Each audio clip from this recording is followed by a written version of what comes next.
Well, merhaba, folks, and welcome to Zeki Futbol. My name is Zach, and I'm an American. America! Fuck yeah! Cringe, I know. Sorry, forgive me. As you can probably tell by this background I hastily put together for this video, I am quite the fan of Fenerbahçe. Now, this is quite the interesting situation to be in, because normally my peers are into things such as NFL. This is this isn't your fault. This was the championship. Major League Baseball, having sex with women. But no, here I am being a fan of the Turkish Soccer League and being a fan of some club called Fenerbahçe. What the fuck is wrong with me? So I wanted to make this video because Fenerbahçe was drawing a lot of interest from the international soccer community and those outside of Turkey, or Turkey if you're a white man like myself, because of a certain coach that this club had, who we'll get to later. But this sort of drew a bit more eyeballs on the Turkish league and on Fenerbahçe, and in general, there's not a lot of people covering Fenerbahçe or Turkish sports in general at all in the English language. Evet, aslında Türkçe biliyorum ama bu videoları İngilizce'de daha faydalı olurduğunu düşünüyordum. Anyways, so yeah, since this club has piqued a bit of interest from the international community and there's not a lot of content out there, some people may be confused and not know where to start if they're wanting to get into supporting a club like Fenerbahçe. Now, if I had to sum up supporting Fenerbahçe and how that experience has been like in one word, it would probably be chaos. So today, I'm going to present to you guys a guide to Fenerbahçe in the year 2025.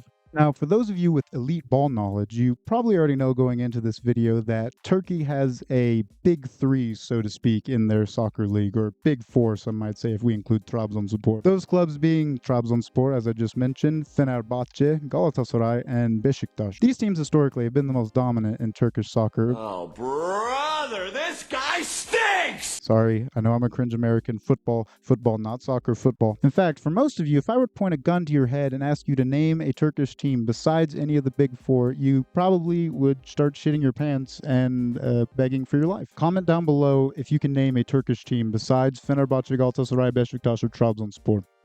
No cheating, no Googling off the top of your head, and I will know if you cheat. I'm in your wall. So, Fenerbahçe formed in the holy year of our Lord and Savior, 1907. The best year of my life. Actually, second best year of my life, after 1453. Now, some of you history dorks and dinguses in the audience watching this video my favorite type of people are nerds, dweebs, dorks, and dinguses. might have noticed that that's before the modern formation of the country of Turkey. Yes, Fenerbahçe was actually a sports team during the Ottoman Empire when that was still a thing. As a matter of fact, during the early years of Fenerbahçe's existence, most games and practices had to be done in secret because the Ottoman Empire actually banned the sport. Anyways, enough about Fenerbahçe from before the time of even Joe Biden. Can you believe that? That's how old this team is. Older than Joe Biden. That dude's fucking old. Now, Fenerbahçe may not have the issue of having to play games in secret because they live in a falling empire that is trying to do anything they can to hold on to power. But with modern times comes modern fucking headaches to deal with. Context you gotta have for understanding Fenerbahçe in 2025 is the fans and team in general are trophy starved. The last time Fenerbahçe won the Super League was in the 2013-14 season. The only other trophy Fenerbahçe has seen since then is the 2022-23 Turkish Cup trophy. Ziraat Kupası aldı. Beraber. Arda çok seviyorum. Çok iyi oyuncu. Which is cool and all and a great achievement, but as in many countries, it is not held nearly to the same degree and pedigree as winning the league. So this has led to a lot of discontent amongst the fan base and, in all honesty, desperation, can I say? No offense to my fellow Fenerbahçe enjoyers. And you'll learn that Turkish fans are intense. Like, I know this is kind of a general rule of thumb for fans of football teams amongst all countries, that when the player's doing good, you love them, you shower them with love. When they have a bad game, have a few bad games, they're the problem, they're the devil, they're evil. Well, in Turkey, it's on a whole other level. And to that point, this season, both Fenerbahçe and Beşiktaş had a few players that deleted their Instagram account due to fan harassment and what I assume are just the most vile death threats imaginable. And if I had to give my 2 cents here, or in other words, give my unwanted opinion as to why Turkish soccer fans are just this intense, would be probably due to the economic conditions going on in Turkey right now. I won't delve too much into politics or anything, but I imagine that has to do with it to a good extent, because it's not just Fenerbahçe fans that are like this, by no means. Definitely a little more mentally unwell from the over a decade of coming in second, essentially, every single season. I'm also a Chelsea fan, and I kind of fucking hate that we're essentially the Arsenal of Turkey. Now, this discontent amongst the fan base has led to some conspiracy theories, if you will, about the Turkish refereeing and the entire Turkish league in general. Basically, Fenerbahçe fans claim that the refs are out to get them. They're biased against them and biased for Galatasaray in recent years, which is why Galatasaray has won the past 3 years in a row. I hate to say this, after being a fan for a year, I don't know if I'm just Fenerbahçe brain poisoned or something like that, but I gotta say, I prefer really not to speak. If I speak, I am in big trouble.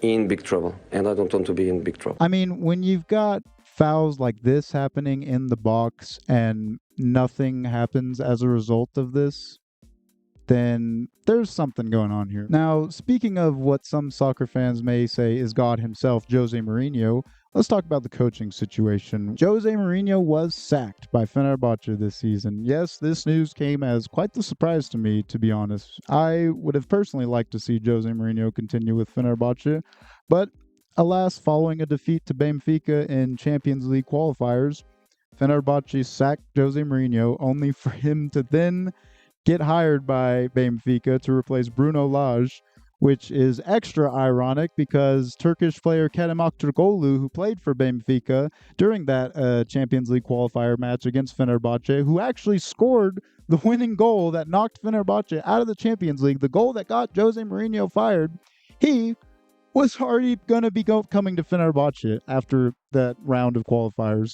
This has to be the first time in history that a player has essentially knocked himself out of the Champions League. During that game, even though Kerem Aktürkoğlu was playing for the other team, here you see Jose Mourinho dabbing him up because he was like, yeah, he's going to be my player soon, which did not transpire. But yes, Jose Mourinho was sacked, and a few names floated around for who was going to succeed Jose Mourinho as coach of Fenerbahçe. Mostly, I would say 4 names kept popping up from what I saw in the news cycle. One of which was Ismail Kartal, which is a Turkish coach who has coached Fenerbahçe in the past a couple times, and fans really like him and want him to come back. And other names floating around were such as Zinedine Zidane, Edin Terzic, and most unfortunately of all, Domenico Tedesco. Yes, fans of the Belgian national football team are going to think that Fenerbahçe is the dumbest, most psychotic club on earth, probably, for this decision. But yes, Fenerbahçe went with Tedesco. Tedesco's first couple games with Fenerbahçe, in my opinion,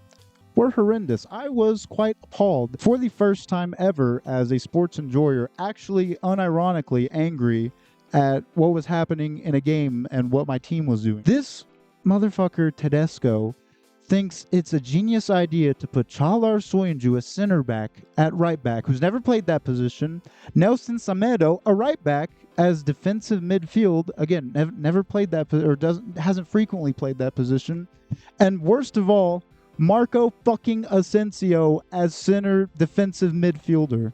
Are you kidding me? What was the point of us signing Marco Asensio if we're going to have him play as a center back, drop back and play as a center back? He's an attacking midfielder, for fuck's sake. But I do have to give credit to Tedesco. Since then, in more recent games, I've seen decisions like that improve and him get a better feel for the team. All I can say is I'm open for the best, I guess. One person I do have quite a bit of confidence in, I guess I would say, is Fenerbahçe's new president. And the only reason I have said confidence is because dude literally was born in the American city that I currently live in, and also he's half American, and his first name is my middle name. Like, dude's name is Steven. Fucking Steven Sadatin Saran. Like what the fuck? So the previous president, Ali Koç, was disliked, to say the absolute least. It was honestly a trend to see Ali Koç istifa, which means Ali Koç resign everywhere. Ali Koç'a istifa! İstifa! Ali Koç'a istifa! Ali Böyle Fener olmaz. Oğuz koşuyor 90 dakika 90 dakika. Takım nerede? Ali Koç istifa. So, to not many people's surprise, in the recent election, Ali Koç lost to this Chad American Turkish dude. I'm sorry, I fucking love the new president of Fenerbahçe. I just love how he goes from sounding like the most Turkish man you've ever heard, like Evet, ben Saadettin Saraylı'yım, evet. And then he goes from that to sounding like the most blue-collar, like American high school football coach ever. He's like, all right, guys, let's do this. Let's get out there. Let's show some grit. Beyler Samandıra'ya geldim. Biz bir aileyiz. Bunu bütün samimiyetimle söylüyorum. Let's fight. Keep the ball. You're the man. This is your pitch. But yes, even though it's very unpopular to like Ali Koç or say anything positive at all about the guy, there were some supporters of his. In all fairness, Ali Koç is unbelievably rich. I believe he is the richest guy in Turkey. So financial-wise, the club was in very stable hands with Ali Koç. However, a lot of fans felt that he did not truly care about the club and was just a leech on the club. I can say at least this new president has tried to make an effort to show that he cares. He's going to games and stuff. He's posting videos of him in the locker room with him. I never saw Ali Koç doing none of that. He's just off doing whatever rich people do. I guess, islands, and Ali Koç was on the Epstein list. I'm starting that conspiracy right now. All right, well, now that I have successfully yapped for much longer than I intended to, and it's getting dark out, let's move along to the end of this video and introduce you guys to the team. Fenerbahçe saw two notable departures from last season, in particular, in that of Edin Dzeko and Dušan Tadić,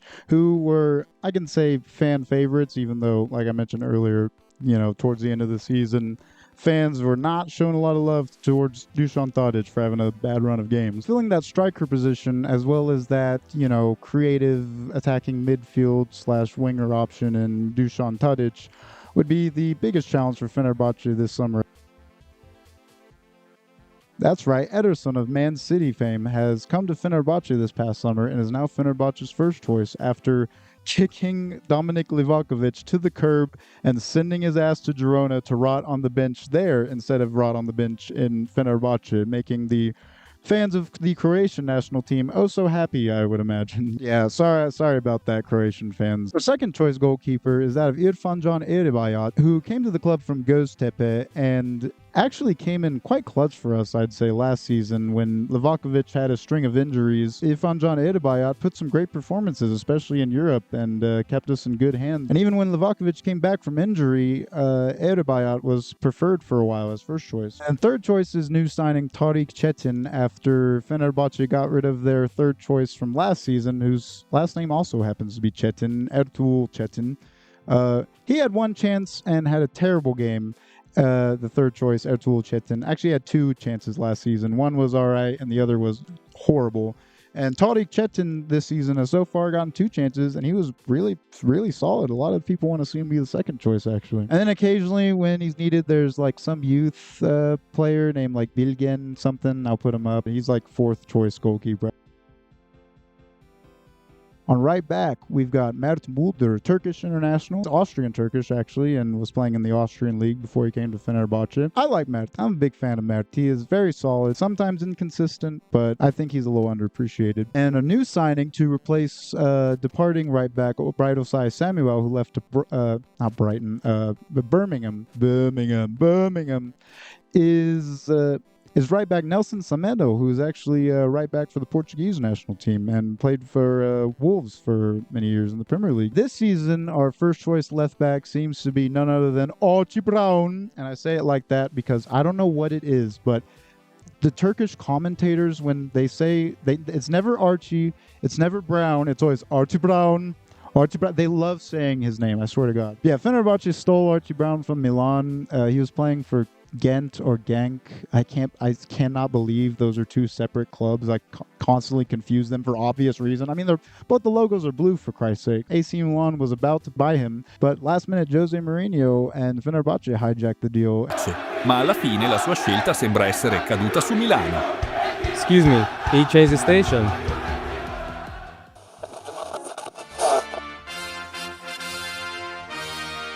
Breaking news. Archie Brown is in Istanbul, and he's officially a Fenerbahçe player. Our other left back is that of Jaden Osterwalde, who I like to call Osterwoodle. He's awesome. He is really solid, and this season he's actually being pretty much exclusively played as a center back. He is much preferred by both Mourinho and Tedesco as a center back, which is another role he can play. He is a left back, but Archie Brown's usually playing left back nowadays. And kind of third choice left back is German-born Turkish player Levent Mercan, who also can play center back. It's kind of irrelevant what position he plays, in all honesty, because since joining Fenerbahçe, he has been rotting on the bench and struggling for minutes. This week, he actually started a game for the first time in a while.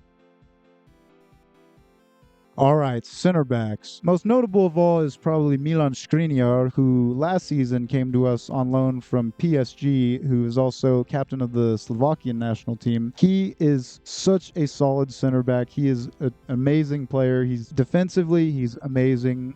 Even offensively, he's great. This season, he's joined Fenerbahçe on a permanent move and has been promoted to our captain in the absence of Edin Dzeko and Dusan Tadic. Which, speaking of captains, another one of our captains is very recently became our one of our captains is Çağlar Soyuncu, who is a Turkish international center back, who fans of the Premier League probably remember him from his days playing at Leicester City, where he was one of the most valuable Turkish players of all time during his time there. And I can't lie, even though I love the dude, I have one of his jerseys with his name on it.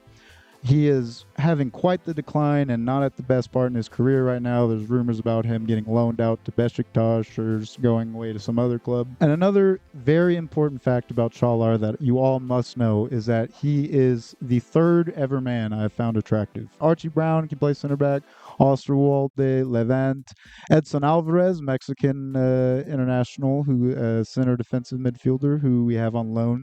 He can also play center back, and then Mert Mulder also can play center back.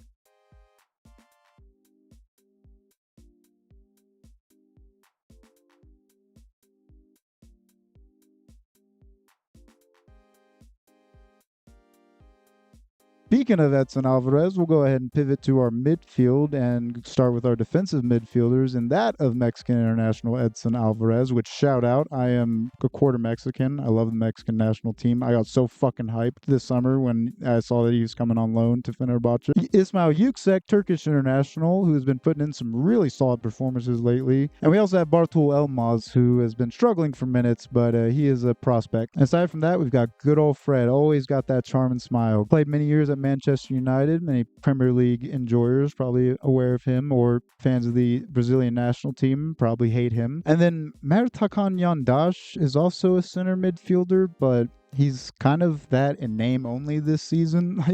He's kind of become like a spokesperson for Fenerbahçe almost. Like, he's never played a lot. He's always been on the bench really for Fenerbahçe, but he's very passionate about the club and loves the club, and it seems like they're transitioning him to like some sort of sports directive role this season.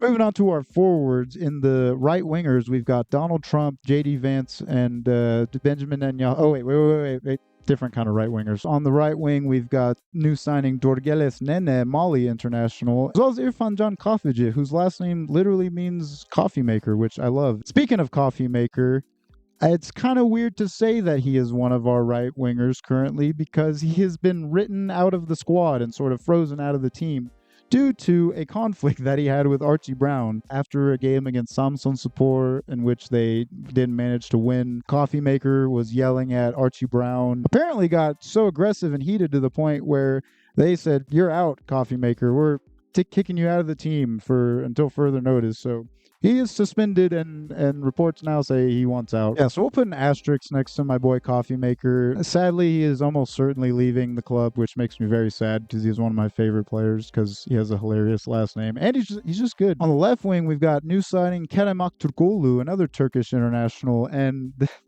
I mentioned Kerem Aktürkoğlu earlier in the whole fiasco with Benfica and Jose Mourinho, but before Kerem Aktürkoğlu was a Benfica player, he was a player of Fenerbahçe's biggest rivals, Galatasaray. Turns out Aktürkoğlu is who's also, his name means white Turkish son or white Turkish. But I swear Turkish last names are the most hilarious thing in the world when you literally translate them sometimes. Like, it is possible for a person in Turkey to be run around named Dolphin Six Fingers. Six Fingers is a last name. But anyways, white Turkish son, or Aktürkoğlu, was a Galatasaray player, but turns out was a Fenerbahçe supporter as a kid and grew up supporting Fenerbahçe. To the betrayal of many Galatasaray fans, Kerem Aktürkoğlu joined Fenerbahçe this season season and has been our starting left winger consistently now for this whole season so far. All right, moving to attacking midfield, we've got good old Marco Asensio, another big signing that a few of you may have heard about. He can also play right wing, but yeah, good caliber. Played for Real Madrid for a number of years, PSG. Another one of our attacking midfielders and occasional wingers is Polish international Sebastian Szydonki. I'll be honest, I've not been happy with Szymanski in recent games because I swear, like I became a fan of this club in 24-25 season. The season before, Szymanski, phenomenal, wonder kid, breakout season. He's had so many goals and assists. That Szymanski vanished as soon as I became a fan of this club, and it just gets worse. Like, I swear, the ball comes to him, and he just loses it immediately. Okay, anyways, enough Szymanski slander. We've also gotten the attacking midfield, that of Anderson Talisca, who is also capable of being played as a striker and kind of is one of our main strikers as well. Talisca actually played for Besiktas for a number of years and was quite the legend for Besiktas, helping them to win a league title as well as make a deep run in the, I believe, Europa League or maybe Champions League. Forgive me, Besiktas. I didn't research for this. Speaking of strikers, in addition to Talisca, who I mentioned also is capable of playing striker, we've got Moroccan international Youssef En-Nesyri, who joined Fenerbahçe in the 24-25 season from Sevilla. He has quite the, we'll say, up and down relationship with the fans. We've also got John Duran on loan from same Saudi club that Talisca actually just came from, which is ironic. I think John Duran was a replacement for Talisca, and Fenerbahçe ends up with both of them. I think, yeah, we have John Duran on loan for the most absurd, ridiculous amount of money you could ever fathom. John Duran on loan from Al Nassr Saudi club for 1 year, $20 million loan fee.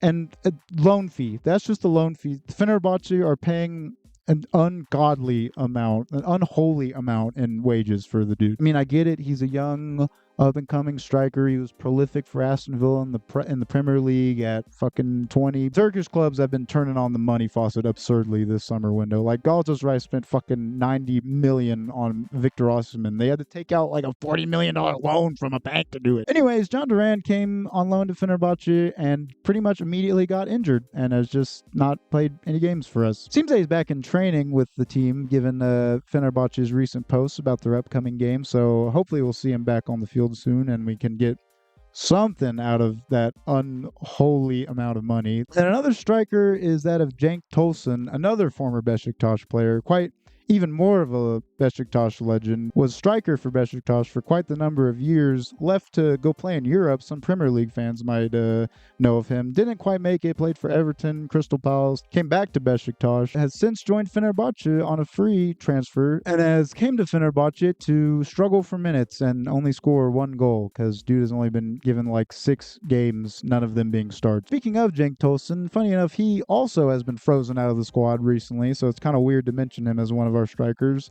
A bit of a different reason. He was not like backing up Coffee Maker in the locker room fight. Same game though.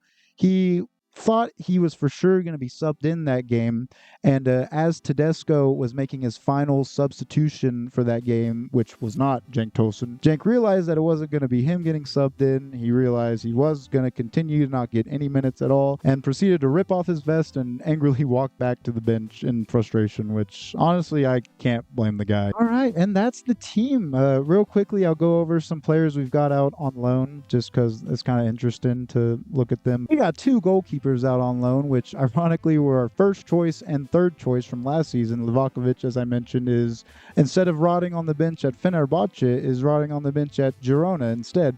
To the horror of many Croatian national team fans, I assume, because dude is not getting any game time, and there's a World Cup coming up in a year. Ertuğrul Çetin, the third choice keeper, he's loaned out. I think he's pretty young and got some potential, so I don't think they're getting rid of him. They're probably just trying to give him some more experience at a lower level. When it comes to center backs on loan, we've got Diego Carlos, who is currently on loan at Como 1907. Ironic, 1907. Twinning, as the youths say. Basically, Fenerbahce bought Diego Carlos last season in the winter transfer window. He played like 3 games, got injured for like 3 months, came back and tried to murder a guy by choking him to death. This should have been a red card. Brother, you are choking this man. Transfer didn't work out, so Fenerbahçe loaned his ass out to Como. Another center back is that in Omar Fayed, Egypt youth international, who is a prospect, but seems to never get a chance with the first team and just constantly gets loaned out. So we'll see if that ever turns into anything. Got 2 Turkish center backs in that of Emir Ortakaya and Yiğit Fidan. Emir Ortakaya is at Eyüpspor and Yiğit Fidan's at Pendikspor. I also should have mentioned Omar Fayed's at Aruca in Portugal. Moving on to the fullbacks we got on loan, we've got Ognjen Mimovic, another senseless transfer that was made in last season's winter transfer window that amounted to nothing. Pretty much Fenerbahçe bought him from Red Star Belgrade, couldn't register him because had too many foreign players to register, and proceeded to loan him to Zenit St. Petersburg, where he rotted on the bench. And now we've loaned him out to Paphos. Yeah, right back that we spent money on to give to other people, I guess. Very cool. Hey, good for him. He's playing in the Champions League. Or, in theory, he is. I think he's mainly playing in Cyprus for their domestic games. We've also got Turkish right back Burak Kapacak, who has been loaned out to, Kayserispor, who very randomly in like the middle of last season started sitting on the bench for some games and was even given the number 7, but never even made an appearance, I don't think, last season and made it into the first squad. After that, we've got in the midfield Sofian Amrabat, Moroccan international, who is loaned out to Real Betis this season. Yeah, he was loaned out because he has too high of wages. There's a lot of drama with them wanting him to find a new club or put in better performances during preseason if they're going to have to pay him so much money. Came to the club on loan last season from, Fiorentina, and he had a obligation to buy in his loan, which weird concept in soccer. It's a loan, but you're with an obligation to buy, so it's not even really a loan. I mean, I know why they do it. It's so they can get a player without paying for it early, but it's just so bizarre to my American brain. Forwards that we got on loan, we got a Turkish youngster, Emre Demir, for Sakaryaspor, attacking midfielder / winger. Arda Akgün, he's playing at Anadolu University. He's a winger. Gotta be honest, I didn't know anything about the previous 2 players I mentioned before researching for this video. See, even I'm learning. The more you know. Finally, to wrap it up, we've got Turkish international of past days. He hasn't really been getting a call up lately. Cengiz Ünder, who has been loaned out to rivals Beşiktaş, ironically enough. Cengiz Ünder has kind of had a fall from grace since his come up at Roma and couldn't really find his form at Fenerbahçe. Finally got loaned out. He actually got loaned out last season to LAFC, but that didn't work out. They didn't want to buy him, even though they had the option to. Now he's on loan at Beşiktaş, and I think somebody needs to remind him that he's on loan and that he's coming back. Whoa, buddy. What do you mean you've always wanted to do the Beşiktaş? Remember, you're on loan here now. In addition to those other 2 players I mentioned who have been frozen out of the squad, coffee maker İrfan Can Kahveci and Cenk Tosun, we've also got Emre Mor, former Turkish international, who's a Danish-born former Turkish international. He's similarly had a bit of a fall from grace and got loaned out to Eyüpspor last season, and now this season didn't get loaned out to anyone and is now in soccer purgatory. And then we've also got new Senegalese 18-year-old signing Abdulaziz Fall, who I guess he's playing for the Fenerbahçe youth team, or he has been just frozen out of the squad. I don't really know the situation there. I just saw that it labeled him as frozen out of the squad on Wikipedia.